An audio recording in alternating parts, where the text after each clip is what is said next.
अस्सलामु अलैकुम dear students, मैं आपका केमिस्ट्री का टीचर मोहम्मद इकबाल। हमारा आज का टॉपिक है वाटर पोल्यूशन। वाटर पोल्यूशन का मतलब है आबी आलूदगी। वाटर पोल्यूशन क्या है? आबी ज़खायर का आलूदा हो जाना। और ये आबी ज़खायर आलूदा क्यों होते हैं? आबी ज़खायर मुख्तलिफ़ किस्म के वेस्ट मटीरियल, फाजिल मादों के एडिशन की वजह से, शामिल होने की वजह से पानी जो है वो आलूदा हो जाता है। पानी के आलूदा होने की तीन वजूहात हैं, जिनमें से एक इंडस्ट्रियल एफ्लुएंट्स है, दूसरी जो है वो डोमेस्टिक एफ्लुएंट्स है और तीसरी जो है वो एग्रीकल्चरल एफ्लुएंट्स है। तो सबसे पहले हम इंडस्ट्रियल एफ्लुएंट्स के देखते हैं। एफ्लुएंट्स का मतलब है flowing liquid material, waste flowing liquid material, फाजिल बहते हुए मादे। तो वो बहते हुए फाजिल मादे जो कि इंडस्ट्रीज़ की वजह से पैदा होते हैं, उन्हें इंडस्ट्रियल एफ्लुएंट्स कहते हैं। मॉडर्नाइजेशन की वजह से, सोसाइटी के मॉडर्न होने की वजह से जो है वो मुख्तलिफ़ किस्म की इंडस्ट्रीज़ कायम हुई और वो इंडस्ट्रीज़ जो है वो इंसानी ज़रूरियात की मुख्तलिफ़ किस्म की चीज़ें तैयार करती हैं। मसलन कपड़ा और मुख्तलिफ़ किस्म के केमिकल्स, सोप, डिटर्जेंट्स वगैरह वगैरह, लेदर वगैरह हो गए। तो उनके कायम करने का मकसद ये है कि इंसान की जो ज़रूरियात हैं वो अच्छे तरीके से पूरी हो सके। तो ज़रूरियात पूरी होने के साथ साथ इसमें डिसएडवांटेज एक ये है कि ये इंडस्ट्रियल यूनिट्स जो हैं मुख्तलिफ़ किस्म के वेस्ट मटेरियल, मुख्तलिफ़ किस्म के वेस्ट केमिकल्स भी जो है वो बाई प्रोडक्ट की वजह के तौर पर पैदा होते हैं। अब ये इंडस्ट्रियल यूनिट्स जो हैं इन बाई प्रोडक्ट्स को, इन वेस्ट मटेरियल से जान छुड़ाने के लिए इन्हें या तो जो है वो ज़मीन पर डाल देते हैं या मोस्टली जो है ये इन्हें वाटर डिपॉजिट्स में, आबी ज़खायर में, आबी गुज़रगाहों में डाल देते हैं, जिसकी वजह से ये फ़्लो करते हुए आगे पहुंच जाते हैं। तो ये वेस्ट मटेरियल जो कि इंडस्ट्रीज़ की वजह से रिलीज़ हो रहे हैं और पानी में शामिल हो रहे हैं, इन्हें हम इंडस्ट्रियल एफ्लुएंट्स कहते हैं। इन इंडस्ट्रियल एफ्लुएंट्स में मुख्तलिफ़ किस्म के केमिकल्स हैं, सॉलिड मटेरियल्स हैं, जो कि बराह रास्त जो है वो वाटर बॉडीज़ में शामिल होते हैं, दाखिल होते हैं। इनमें मुख्तलिफ़ किस्म के केमिकल्स हैं, टॉक्सिक केमिकल्स हैं, इनऑर्गेनिक साल्ट्स हैं, heavy metals, mineral acid, oil, grease etcetera etcetera. अब इनके असरात क्या हैं? जब ये वाटर में या आबी गुज़रगाहों में शामिल होते हैं तो इनके क्या असरात हैं? इसका सबसे पहला असर तो ये है कि ये पानी की क्वालिटी को कम करते हैं। यानी अगर पानी पीने के लिए इस्तेमाल करना है तो वो उस इस्तेमाल के काबिल नहीं रहता। अगर धुलाई के लिए, सफाई के लिए उस पानी को इस्तेमाल करना है तो वो भी उस काबिल नहीं रहता। और ये जो मटेरियल है ये तो या तो पानी में डिज़ोल्व हो जाते हैं या डिज़ोल्व नहीं होते तो पानी में सस्पेंडेड फॉर्म में रहते हैं। तो सस्पेंडेड फॉर्म में रहने की वजह से भी ये जो है वो उस पानी की क्वालिटी को कम कर देते हैं और उस पानी की जो इस्तेमाल करने की गुंजाइश है वो कम हो जाती है। They deteriorate the quality of water, ये पानी की क्वालिटी को कम कर देते हैं। They reduce the quality of dissolved oxygen, ये पानी में हल शुदा ऑक्सीजन की मिकदार को भी कम करते हैं। जब हवा पानी की सतह से टकराती है तो उसमें मौजूद ऑक्सीजन होता है और ये ऑक्सीजन जो है वो पानी में मुसलसल एब्जॉर्ब होता रहता है, डिज़ोल्व होता रहता है। ये डिज़ोल्व्ड वाटर एक्वेटिक लाइफ के लिए बहुत ज़रूरी है। एक्वेटिक लाइफ जिसमें मछलियाँ हो गई, मुख्तलिफ़ किस्म के एक्वेटिक प्लांट्स वगैरह हो गए, ये इन्हें रेस्पिरेशन के अमल के लिए इस्तेमाल करते हैं। तो जब ये केमिकल पानी में शामिल होते हैं तो इनकी वजह से डिज़ोल्व्ड ऑक्सीजन की मिकदार कम होती है और इस डिज़ोल्व्ड ऑक्सीजन की मिकदार कम होने की वजह से एक्वेटिक लाइफ फील सफोकेशन, उसका दम घुटता है। लाजमी बात है, जब मुनासिब मिकदार में ऑक्सीजन सप्लाई नहीं होगी एनिमल्स को तो वो सही तौर पर सर्वाइव नहीं कर सकेंगे। तो ऑक्सीजन की मिकदार के ज़्यादा कम होने की वजह से they feel suffocation and ultimately die. They also seep down, जब इस आलूदा पानी को इरिगेशन के लिए, ज़राअत के लिए, खेती बाड़ी के लिए इस्तेमाल किया जाता है तो ये पानी जो है वो ज़मीन के अंदर रिसता है, जिसे हम सीपिंग प्रोसेस या लीचिंग प्रोसेस कहते हैं। तो ये आलूदा पानी जिसमें मुख्तलिफ़ किस्म के केमिकल्स, मुख्तलिफ़ किस्म के वेस्ट मटेरियल डिज़ोल्व फॉर्म में हैं, तो ये पानी के साथ डिज़ोल्व फॉर्म में होने की वजह से ये पानी के साथ नीचे उतरते हैं।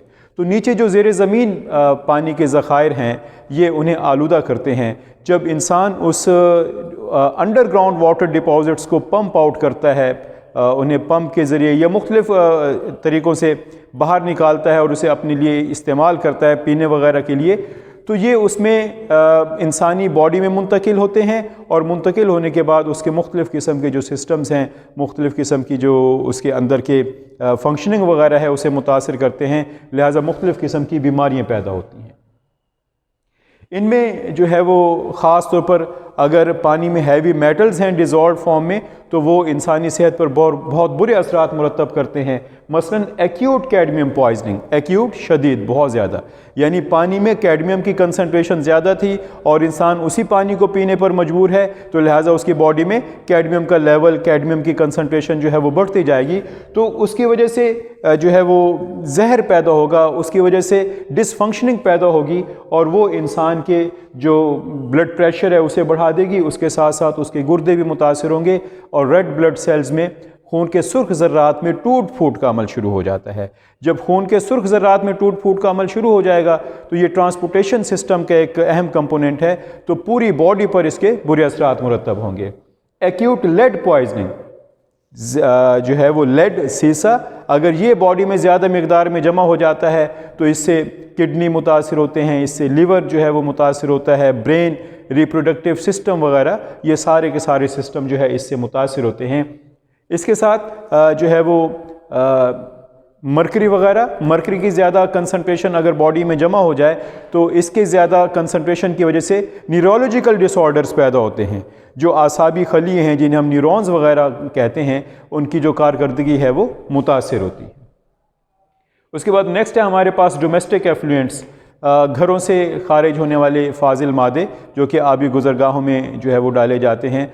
हमारे यहाँ जो है ये सिस्टम है कि जो शहरों का फाजिल मादा है, शहरों के फाजिल वेस्ट मटेरियल हैं जो कि पानी की शक्ल में या जो है वो गटरों के पानी की शक्ल में हैं, उनसे जान छुड़ाने का एक आसान तरीका यही होता है कि उन्हें करीब के जो नहरें हैं या दरिया हैं उनमें डाल दिया जाता है। अब ये शहर की जितनी भी आलूदगी है, ये जितने भी फजलात हैं, ये गंदा पानी, ये गटरों का पानी उन तमाम चीज़ों को, उन तमाम फाजिल मादों को नहरों में या दरियाओं में मुंतकिल करता है। जब ये नहरों या दरियाओं में मुंतकिल होंगे तो लाजमी बात है जो एक्वेटिक लाइफ होगी वो मुतासिर होगी और अगले इलाकों के लोग जब उस पानी को इस्तेमाल करेंगे तो वो सब के सब भी इन केमिकल्स की वजह से या इन वेस्टेज की वजह से जो है वो डिस्टर्ब होंगे। इनमें जो सबसे अहम चीज़ है डोमेस्टिक एफ्लुएंट्स में वो डिटर्जेंट्स है, और आप जानते हैं कि हमारे यहाँ डिटर्जेंट्स का जो इस्तेमाल है वो दिन ब दिन बढ़ता जा रहा है। डिटर्जेंट्स के इस्तेमाल के बढ़ने की जो मेन वजह है वो ये है कि इसका जो सफाई का अमल है वो साबुन की निस्बत बहुत बेहतर है, बहुत जल्दी से जो है वो कपड़ों को साफ़ कर देते हैं और साबुन की निस्बत ज़्यादा आसानी के साथ कपड़े जो है वो साफ़ हो जाते हैं। तो अब सफाई तो अच्छे तरीके से हो गई, इसका जो है वो एक जो है वो डिसएडवांटेज ये है कि इसमें फॉस्फेट साल्ट या फॉस्फेट रेडिकल्स मौजूद होते हैं। ये फॉस्फेट साल्ट या रेडिकल्स ये नॉन बायोडिग्रेडेबल हैं। जितने भी जो है वो कंपाउंड्स हैं, सब्सटेंसेस हैं, उन्हें हम दो हिस्सों में तकसीम करते हैं, दो ग्रुप्स में तकसीम करते हैं, एक बायोडिग्रेडेबल और एक नॉन बायोडिग्रेडेबल। जो बायोडिग्रेडेबल हैं ये माइक्रो ऑर्गेनिज्म की वजह से डिकम्पोज हो जाते हैं, जैसे पौधों के और जानवरों की बाकियात वगैरह, ये आहिस्ता आहिस्ता वक्त के साथ गल सड़ जाते हैं और ख़त्म हो जाते हैं, इन्हें हम कहते हैं बायोडिग्रेडेबल। इसकी निस्बत वो सब्सटेंसेस जो गलते सड़ते नहीं, उन पर माइक्रो ऑर्गेनिज्म का कोई असर नहीं होता, उन्हें हम नॉन बायोडिग्रेडेबल कहते हैं। इसकी बेहतरीन मिसाल हमारे पास प्लास्टिक है। अगर आप प्लास्टिक को ज़मीन के अंदर या किसी गमले में दबा के रख दें तो साल बाद, 6 महीने बाद निकालेंगे भी तो उसमें डीकम्पोजिशन नहीं होती, तो इन्हें हम नॉन बायोडिग्रेडेबल कहते हैं। तो फॉस्फेट साल्ट भी नॉन बायोडिग्रेडेबल है, तो ये पानी में ज़्यादा वक्त तक जो है वो रहते हैं, और जब पानी में रहते हैं तो हर चीज़ का जो है वो कुछ ना कुछ असरात होते हैं, कुछ के अच्छे असरात होते हैं, कुछ के जो है वो बुरे असरात होते हैं। तो इन फॉस्फेट साल्ट के भी असरात हैं वो ये हैं, ये पानी के अंदर एलजी की नशोनुमा को बढ़ा देता है। एलजी बड़ी तेज़ी से ग्रो करती है और बाज़ जगहों पर इसकी ग्रोथ इतनी तेज़ हो जाती है कि ये पानी की सतह पर एक लेयर सी बना देती है। जब पानी की सतह पर लेयर बनती है तो उसकी वजह से पानी में ऑक्सीजन के डिज़ोल्व होने का अमल रुक जाता है। इसके साथ दूसरी प्रॉब्लम ये है कि इस एलजी की जो उम्र है वो कम है, मौसम में या टेम्परेचर में किसी वजह से जो फ्लक्चुएशन होती है उसकी वजह से भी ये मर जाती है, या जो पानी की pH वगैरह है उसमें तब्दीली की वजह से भी ये बहुत जल्द जो है वो मर जाती है। अब जब ये मरती है तो इसके मरने के बाद इसकी डीकम्पोजिशन का अमल शुरू होता है, क्योंकि ये बायोडिग्रेडेबल है। तो इसकी डीकम्पोजिशन की वजह से जो पानी में थोड़ी बहुत हलशुदा ऑक्सीजन रह चुकी होती है वो भी कंज्यूम हो जाती है। इसकी वजह से पानी में डिज़ोल्व ऑक्सीजन की कंसंट्रेशन बहुत कम हो जाती है, जिसकी वजह से एक्वेटिक लाइफ को ऑक्सीजन की शदीद कमी का सामना करना पड़ता है और उनकी मौत वाक़ई हो जाती है। इसके साथ जो इसके अलावा जो है वो डोमेस्टिक एफ्लुएंट्स हैं, उनमें हमारे पास फूड, वेजिटेबल वेस्टेज हैं, गारबेज हैं, कूड़ा करकट वगैरह, मुख्तलिफ़ किस्म की बोतलें, केमिकल, सोप और डिज़ीज़ काजिंग माइक्रो ऑर्गेनिज़म।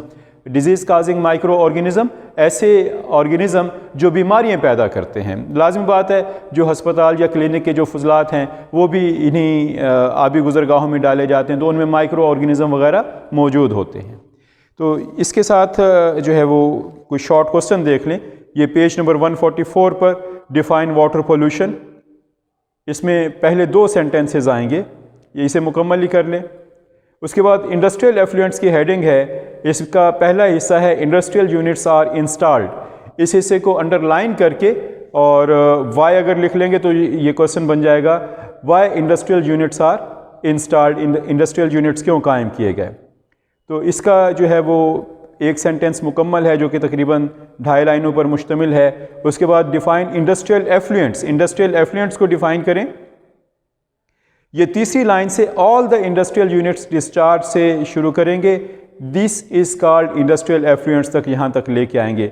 और उसके बाद ये आपके पास 4 पॉइंट्स हैं, ये बनेगा what are the effects of industrial effluents, industrial effluents के असरात क्या हैं। नेक्स्ट है पेज नंबर 145, यहाँ पर डोमेस्टिक एफ्लुएंट्स, ये डिटर्जेंट्स की बात से शुरू हो रहा है। तो इस शुरू जो है use of detergents is increasing day by day, इसे अंडरलाइन करके इसके साथ अगर वाई लिख दें तो ये क्वेश्चन बन जाएगा। और इसका जवाब भी जो है वो पहले 3 लाइनें हैं। उसके बाद नॉन बायोडिग्रेडेबल की डेफिनेशन है, ये ब्रैकेट के अंदर मौजूद है। जो अगला पैराग्राफ है उसके लिए क्वेश्चन बनेगा what are disadvantages of detergents, detergents के डिसएडवांटेजेस क्या हैं।